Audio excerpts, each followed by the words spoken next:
ರಾಯಬಾಗ ತಾಲೂಕಿನ ಕುರ್ಚಿ ಪಟ್ಟಣಕ್ಕೆ ಬೆಳಗಾವಿ ಜಿಲ್ಲಾಧಿಕಾರಿ ಭೇಟಿ ಮಾಡಿ ಕೃಷ್ಣಾ ನದಿ ಪ್ರವಾಹದ ಬಗ್ಗೆ ತಿಳಿಸಿದರು. ರಾಯಬಾಗ್ ತಾಲೂಕಿನ ಕುರ್ಚಿ ಪಟ್ಟಣಕ್ಕೆ ಬೆಳಗಾವಿ ಜಿಲ್ಲಾಧಿಕಾರಿ ಮೊಹಮ್ಮದ್ ರೋಷನ್ ಭೇಟಿ ನೀಡಿ ಕೃಷ್ಣಾ ನದಿ ನೀರಿನ ಮಟ್ಟ ವೀಕ್ಷಿಸಿ ಮಾಧ್ಯಮದವರೊಡನೆ ಮಾತನಾಡಿದರು. ಮಾಡ್ಕೊಂಡಿದ್ವಿ, ಆದರೆ ಆ ಪಾಯಿಂಟ್ ಅಲ್ಲಿ ಆವಾಗ ಅವರಿಗೆ ಸಿಗಲಿಲ್ಲ ಅಂದ್ರೆ ಆದ್ರೂ ನಾವು ಅಲ್ಲಿ ಹೋಗಿ ಬೋಟ್ ಈಗ ಕಲ್ಪಿಸಿಕೊಡ್ತಾ ಇದ್ವಿ. ಎಲ್ಲೆಲ್ಲಿ ಪ್ರವಾಹ ಹೆಚ್ಚು ಆಗ್ತಾ ಇದೆ ಅಲ್ಲಿ ನಾವು ಇಲ್ಲಿ ಮೋಟರ್ ಬೋಟ್ ಕೊಡ್ಲಿಕ್ಕೆ ಸರ್. ಇನ್ನೊಂದು ಸರ್ 2019 2021ರಲ್ಲಿ ಸರ್ ಆಲ್ಮಟ್ಟಿಯಿಂದ ನೀರು ಬಿಡದ ಕಾರಣ ಒಂದು ರೀತಿಯ ಫ್ಲಡ್ ಬಂದಿತ್ತು ಸರ್. ಆ ಥರದ್ದು ಏನಾದರೂ ಸಿಚುವೇಶನ್ ಈ ಸರಿ ಇಲ್ಲ, ಈ ಸತಿ ಆಗ್ಲಿಕ್ಕಿಲ್ಲ. ಈಗ ನಮ್ಮ ಜಿಲ್ಲೆಯಿಂದ ಅಲ್ಲಿ ರಾಯಚೂರು ಗುಲ್ಬರ್ಗಾ ಮಠ, ನಮ್ಮ ಜಿಲ್ಲೆಯಿಂದ ರಾಯಚೂರು ಗುಲ್ಬರ್ಗಾ ಮಠ ಎಲ್ಲ ಒಂದೇ ರೀತಿಯ ಕೋಆರ್ಡಿನೇಷನ್ ಮಾಡ್ಕೊಳ್ತಾ ಇದೀವಿ. ನಾವು ಇಲ್ಲಿ ಏನಾದರೂ ಬಿಡ್ತಾ ಇದೀವಿ ಅಂದ್ರೆ ನಮ್ಮ ಆಳಮಟ್ಟಿ ಇರ್ಬೋದು, ಅಲ್ಲಿ ಕೆಳಗಡೆ ನಾರಾಯಣಪುರ ಡ್ಯಾಮ್ ಇರ್ಬೋದು, ಅಲ್ಲಿ ಮಠ ಒಳ್ಳೆ ಕೋಆರ್ಡಿನೇಷನ್ ಇದೆ.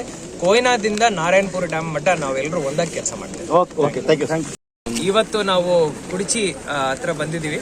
ಇಲ್ಲಿ ನನ್ನ ಹಿಂದ್ಗಡೆನೆ ಕೃಷ್ಣಾ ನದಿ ಏನು ಹರಿತಾ ಇದೆ ಅದನ್ನು ನಾವೆಲ್ಲರೂ ಕಾಣ್ಬೋದು. ಇವತ್ತು ನನ್ನ ಜೊತೆ SP ಅವರು, CO ಅವರು, AC, ತಹಶೀಲ್ದಾರ್ ಎಲ್ಲ ಅಧಿಕಾರಿಗಳು ಬಂದಿದ್ದಾರೆ. ಇವತ್ತು ಇನ್ನು ಸ್ವಲ್ಪ ಕ್ಷಣಗಳಲ್ಲಿ ನಮ್ಮ ಜಿಲ್ಲಾ ಉಸ್ತುವಾರಿ ಸಚಿವರನ್ನು ಬರ್ತಾರೆ. ಅವರ ಜೋಡಿ ಈ ಪ್ರಾಂತದ ಎಲ್ಲ ಜನಪ್ರತಿನಿಧಿಗಳು ಬಂದು ಇಲ್ಲಿ ವೀಕ್ಷಣೆ ಮಾಡಲಿಕ್ಕಿದ್ದಾರೆ.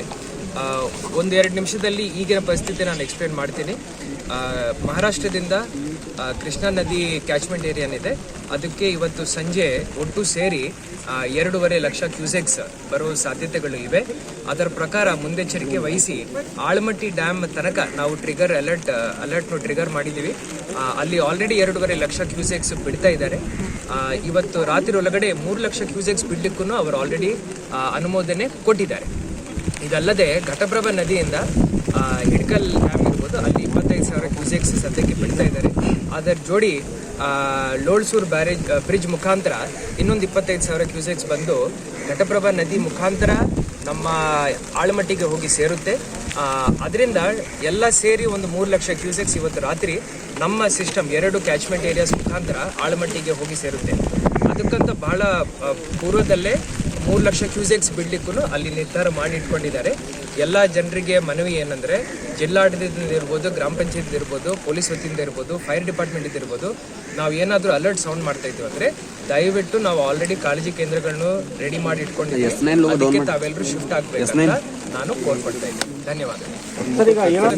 ಬೆಳಿಗ್ಗೆಯಿಂದ ನಾನು SP ಅವರು ಮತ್ತೆ ಅಪರ ಮುಖ್ಯ ಕಾರ್ಯದರ್ಶಿ ಅವರು, MD KBJNL ಅವರು, ಮತ್ತೆ ನಮ್ಮ ರಶ್ಮಿ ಮಹೇಶ್ ಮೇಡಮ್, ಗೌರವ್ ಗುಪ್ತಾ ಸಾಹೇಬ್ರು ಹಾಗೂ CM ಆಫೀಸಲ್ಲಿ CM ಸಾಹೇಬ್ರು ಖುದ್ದು, ಮತ್ತೆ ರೆವಿನ್ಯೂ ಮಿನಿಸ್ಟರ್, ಮತ್ತೆ ನಮ್ಮ ಜಿಲ್ಲಾ ಉಸ್ತುವಾರಿ ಮಂತ್ರಿಗಳು ಇಲ್ಲಿ ಮತ್ತೆ ಆ ಭಾಗದಲ್ಲಿ ಇರೋ ಎಲ್ಲ ಕಲೆಕ್ಟರ್ಗಳ ಜೊತೆ ಒಂದು ನಾವು ಮೀಟಿಂಗ್ ಮಾಡಿದ್ದಾರೆ. ಅಲ್ಲಿ ಕೋಲ್ಹಾಪುರ ಜಿಲ್ಲೆ ಇರ್ಬೋದು, ಸತಾರ ಇರ್ಬೋದು, ಎಲ್ಲ ಜಿಲ್ಲಾಧಿಕಾರಿಗಳ ಜೊತೆ ನಾನು ಮಾತಾಡಿದ್ದೀನಿ, ಅವರೆಲ್ಲರೂ ಮಾತಾಡಿದ್ದಾರೆ. ಅವರು ನಾವು ಈ ಸತಿ ಬಹಳ ಒಳ್ಳೆ ಕೋಆರ್ಡಿನೇಷನ್ ಮಾಡ್ತಾ ಇದ್ದೀವಿ. ಕೊಯ್ನಾದಿಂದ ಸದ್ಯಕ್ಕೆ 10,000 ಕ್ಯೂಸೆಕ್ಸ್ ಬಿಡ್ತಾ ಇದ್ದಾರೆ. ಇನ್ನೊಂದು 3 ದಿವಸದ ನಂತರ ಒಂದು 30,000 ಕ್ಯೂಸೆಕ್ಸ್ ಬಿಡೋ ಸಾಧ್ಯತೆಗಳಿದೆ. ಅಲ್ಲಿ ಬರೀ ಡ್ಯಾಮ್ ಒಂದು 70% ಫಿಲಪ್ ಆಗಿದೆ, ಇನ್ನೂ ತುಂಬ ಕೆಪಾಸಿಟಿ ಇದೆ. ಇದರ ಪ್ರಕಾರ ನಾವು ಪ್ರತಿ ಅವರ್ ಮಹಾರಾಷ್ಟ್ರದಲ್ಲಿರೋ ಎಲ್ಲ ಕಲೆಕ್ಟರ್ಗಳ ಜೊತೆ ಮಾತಾಡಿಕೊಂಡೆ ನಾವಿಲ್ಲಿ ಆ್ಯಕ್ಷನ್ ಮಾಡ್ತಾ ಇದ್ದೀವಿ. ಅಲ್ಲಿ ಅವ್ರು ಬಿಡೋ ಮುಂಚೆನೆ ಒಂದು ದಿವಸ ಮುಂಚೆನೆ ನಾವಿಲ್ಲಿ ಬಿಡೋ ವ್ಯವಸ್ಥೆಗಳನ್ನು ಮಾಡ್ಕೊಳ್ತೇವೆ. ನನ್ನ ಪ್ರಕಾರ ಆಲ್ಮಟ್ಟಿದಿಂದ ನಾವೀಗ ಏನು ಬಿಡ್ತಾ ಇದೀವೋ ಅದರಿಂದ ಇಲ್ಲಿನ ನೀರಿನ ಮಟ್ಟ ಕಡಿಮೆ ಆಗುತ್ತೆ. ಅದರ ಜೋಡಿ ಮಹಾರಾಷ್ಟ್ರದಿಂದ ಏನು ಬರುತ್ತೆ ಅದನ್ನು ಜೋಡಿಸ್ಕೊಂಡಿದ್ದೀವಿ ಅಂದ್ರೂ ಸ್ವಲ್ಪ ಮೋಟಾಮೋಟಿ ಇದೇ ರೀತಿಯ ಮಳೆ, ಇದೇ ರೀತಿಯ ಏನು ಪ್ರವಾಹ ಇದೆ ಅದು ಇರ್ಬೋದು. ಸೊ ಇದಕ್ಕೆ ನಾವು ಸಿದ್ಧರಾಗಿದ್ದೀವಿ, ಏನು ಸಮಸ್ಯೆ ಇಲ್ಲ. ಈಗಲೂ ಜಿಲ್ಲೆ ಜನರಿಗೆ ಏನಂದರೆ ನಮ್ಮ ಮೆಸೇಜ್ ಜಿಲ್ಲಾಡಳಿತದಿಂದ ಯಾವುದೇ ತೊಂದರೆ ಇಲ್ಲ. ಬಟ್ ನಾವು ನಮ್ಮ ವತಿಯಿಂದ ಆಡಳಿತದಿಂದ ಏನಾದರೂ ತಮಗೆ ಮೆಸೇಜ್ ನಾವು ಪಾಸ್ ಆನ್ ಮಾಡ್ತಾ ಇದ್ದೀವಿ ಅಂದರೆ ದಯವಿಟ್ಟು ಸಹಕರಿಸಿ.